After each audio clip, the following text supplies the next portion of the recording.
In 19th century Copenhagen, a solitary figure wandered the fog-swept cobblestones, consumed by a single question. He sought a truth that was true for him, an idea he could live and die for.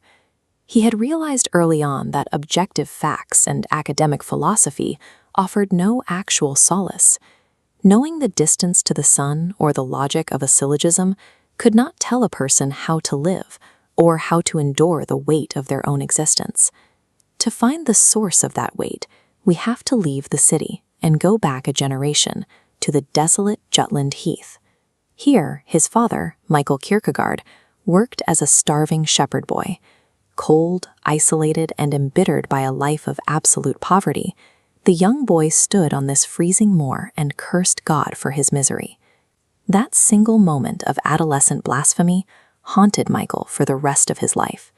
He carried an unshakable conviction of divine retribution into his adulthood, passing on a profound baseline dread to his youngest son, Søren. Michael accumulated immense wealth as a merchant, but his paranoia only deepened. He became entirely convinced that his childhood transgression had doomed his bloodline. He calculated the exact mathematical parameters of his punishment.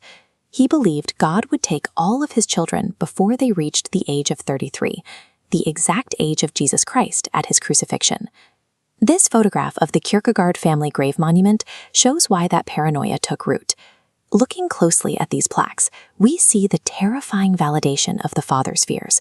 5 of his 6 children died young. Søren did eventually pass his 33rd birthday, outliving his father's grim prophecy. But the years spent anticipating imminent death left permanent psychological scars. He was raised in a stifling environment where sin, guilt, and punishment were central facts of daily life. There was no space for innocence. Reflecting on his upbringing, he later wrote in his journals that he had been born old, entirely deprived of a carefree childhood. This created a distinct problem. How does an individual, burdened with such paralyzing inherited guilt, navigate the normal expectations of polite society? Returning to Copenhagen society as a young man, Søren tried to mask his internal condition. He pursued the conventional milestones of the era, a university degree, a respectable career, and a suitable marriage. This effort materialized in his engagement to Regine Olsen. She was bright, joyful, and represented the perfect picture of the universal path, the normal, ethical life expected of a citizen. But her pure optimism stood in stark contrast to his reality. Beneath his witty exterior, he harbored a dark, undisclosed secret and the pervasive melancholy inherited from his father. He recognized a brutal conflict. To marry her meant exposing her to his suffocating depression. His dark subjectivity was toxic to the very innocence he loved in her. He accepted that he was unsuited for a normal human connection. He could not walk the universal path. He had to live as the exception. In 1841, he abruptly and brutally terminated the engagement. The decision was unilateral, despite the fact that both of them were still deeply in love. The choice shattered his heart, leaving him in total social isolation. Yet severing his final tie to a conventional life liberated his intellect. He channeled his pain into a frantic period of writing. His isolation became the engine for an explosive output of literature and philosophy. Rejecting the universal expectations of marriage and society provided the exact psychological trigger he needed. It forced him to look inward and construct a brutally introspective philosophy. From his position of painful isolation, Kierkegaard observed the bustling, superficial society of Copenhagen. He watched the theater-goers, the intellectuals, and the socialites with a clinical eye. He began to categorize human development into distinct stages, starting with the default mode of human existence, the aesthetic sphere. This diagram maps the core mechanics of the aesthetic life, an unreflective existence driven by chasing sensory pleasure, securing novelties, and avoiding boredom. To keep boredom at bay, the cycle must spin faster and faster to distract from internal emptiness. Kierkegaard offered a terrifying diagnosis of this condition.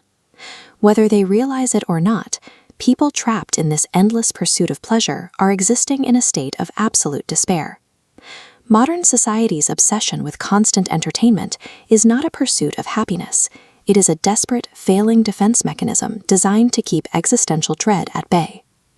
This presented Kierkegaard with a pedagogical dilemma. You cannot simply lecture an aesthetic person about their own emptiness. Handing them objective facts will not change their subjective behavior. He devised a radical solution. Using a method he called indirect communication, he acted as a Socratic midwife, tricking his readers into uncomfortable self-reflection. This document outlines the architecture of his deception.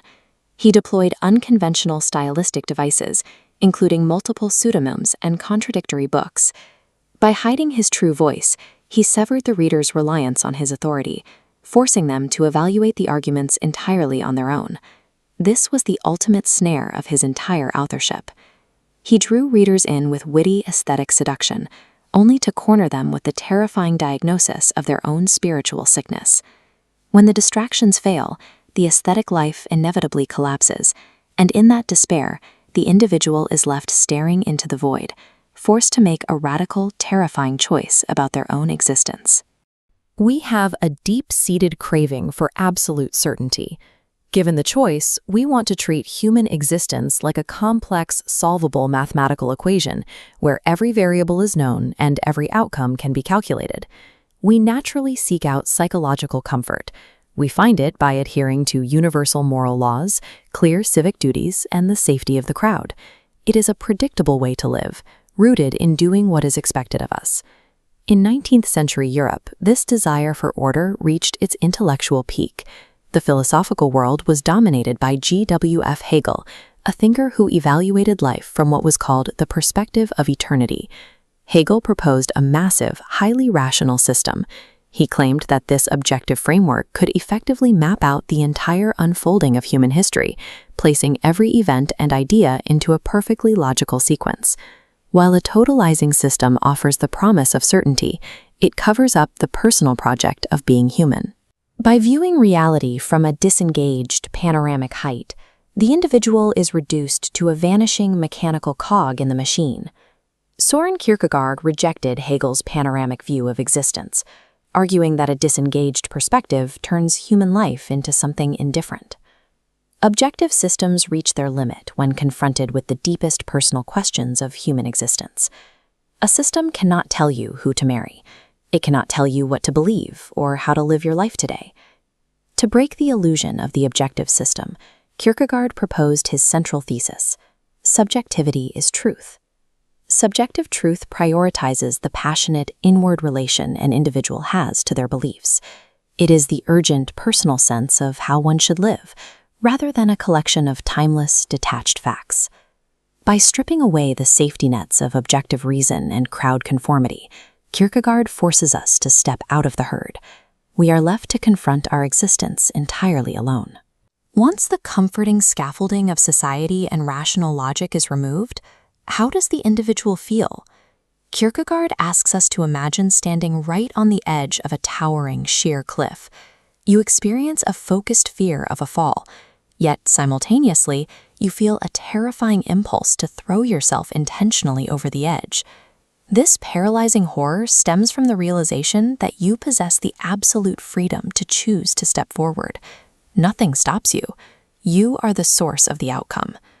Kierkegaard defined this specific psychological state as Angst, or anxiety. He called it the dizziness of freedom. This anxiety is directed inward, the weight of our own absolute freedom staring back at us, reminding us we are the power behind every choice.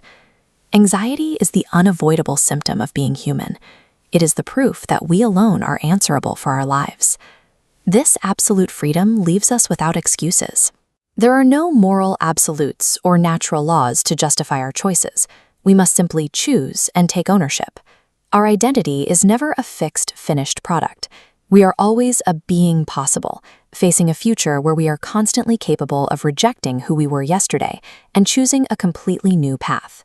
We are condemned to be free. Realizing that we are the sole author of our own life is the root of our deepest anxiety, but it is also the only path toward an authentic existence. If anxiety reveals that we alone are the source of our values, it eventually forces a question. What happens when your personal path requires you to abandon even the most universal moral laws? To test this, Kierkegaard points to the biblical story of Abraham on Mount Moriah. God commands Abraham to take his son, Isaac, and sacrifice him. Through the lens of universal civic duty and standard morality, Abraham's action is inexcusable. By all rational metrics, he is a murderer. He is not a tragic hero acting for a logical, societal good, like a king sacrificing a child to save a city. A tragic hero's actions can be understood and weighed by society. Abraham's act offers zero societal benefit. It cannot be made intelligible through rational ethics. He operates in absolute, unbridgeable isolation. To explain how Abraham can be a father of faith rather than a murderer, Kierkegaard introduces the teleological suspension of the ethical. This paradox occurs when subjective duty to the absolute overrides moral laws. Abraham suspends ethics to prove a higher relationship with God. He resigns to sacrificing his son, yet passionately believes he will receive Isaac back. Kierkegaard calls this existing by virtue of the absurd.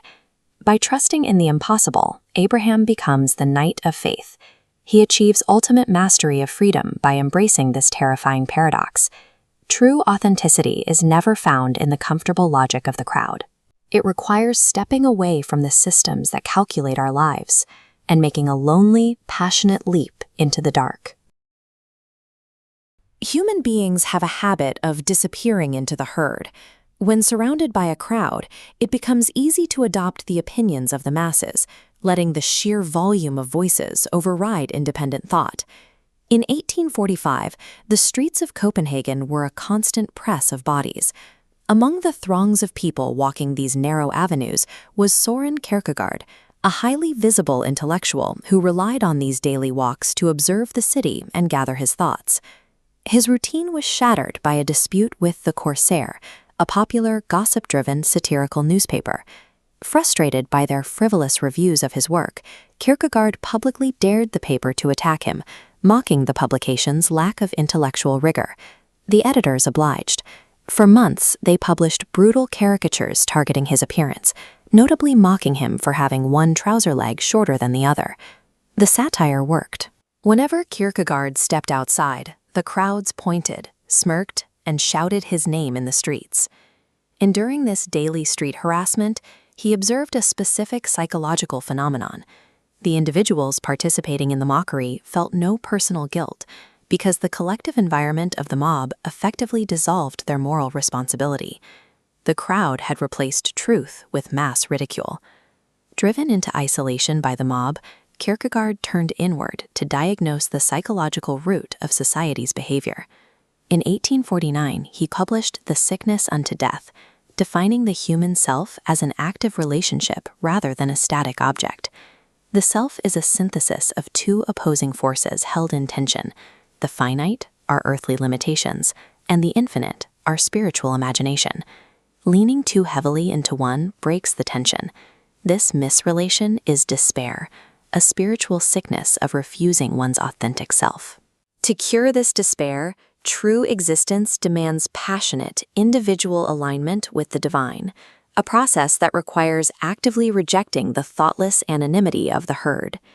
Kierkegaard identified this same spiritual sickness within the state church, arguing that the institution itself was designed to foster a collective loss of self. The breaking point came in 1854, following the death of Bishop Jakob Peter Münster. During a public eulogy, a prominent academic praised the comfortable elite bishop as a genuine witness to the truth, placing him in the same historical lineage as the early Christian apostles. Kierkegaard found this deeply offensive. A true witness to the truth, as defined by historical texts, was someone who endured prison, torture, and execution for their beliefs, not a state official who lived a life of wealth and prestige. He diagnosed the Danish state religion as Christendom, a cultural illusion where faith was treated as an automatic inheritance. By simply being born a Danish citizen and participating in state rituals, a person was considered a Christian by default. Treating religion as a civic guarantee removes the requirement for personal struggle. When faith becomes a default right, it strips away the necessity of individual choice and the passion required to hold a belief. In response, Kierkegaard immediately launched an aggressive, uncompromising public polemic against the powerful Lutheran State Church of Denmark. He bypassed the academic presses and self-published a series of sharp, widely circulated leaflets titled The Moment. In these texts, he accused state-salaried pastors of acting like cannibals, living in luxury by feeding off the historical legacy and suffering of dead martyrs, while refusing to follow their example. He also labeled these clerics elegant undertakers. Their true function, he claimed, was to tranquilize the public with comfortable rituals, ensuring that the masses remained spiritually asleep. His goal was to force a clear, painful division. He wanted to make it impossible for the public to confuse comfortable cultural conformity with genuine, costly faith. This relentless output drained Kierkegaard's health and his finances. In early October of 1855, his body finally gave out, and he collapsed on a street in Copenhagen. He was transported to Frederick's Hospital, where the man who had dedicated his life to defending the single individual was logged into the system as patient number 2067. Facing death, he made one final, deliberate decision. He explicitly refused to receive Holy Communion from any state-appointed clergyman. He maintained that state priests were mere royal functionaries, civil servants on a government payroll, who possessed no genuine spiritual authority. This final choice reflected his entire philosophy. He chose to die in isolation rather than surrender his integrity to a compromised institution. His funeral at the Cathedral of Our Lady was chaotic. His own nephew interrupted the service, publicly condemning the church for claiming the body of a man who had spent his final years trying to dismantle their authority. He was buried in Assistance Cemetery. His family plot is marked by a simple stone monument with white marble plaques. His psychological insights into despair provided the structural framework for what would later become 20th-century existentialism. His epitaph features a hymn by Hans Adolf Burrison, a quiet reflection on the brevity of life and the eventual relief from earthly struggle. Yet the challenge he left behind remains. Kierkegaard's life demands we ask whether we have the courage to step out of the crowd and embrace the burden of living as an authentic, single individual.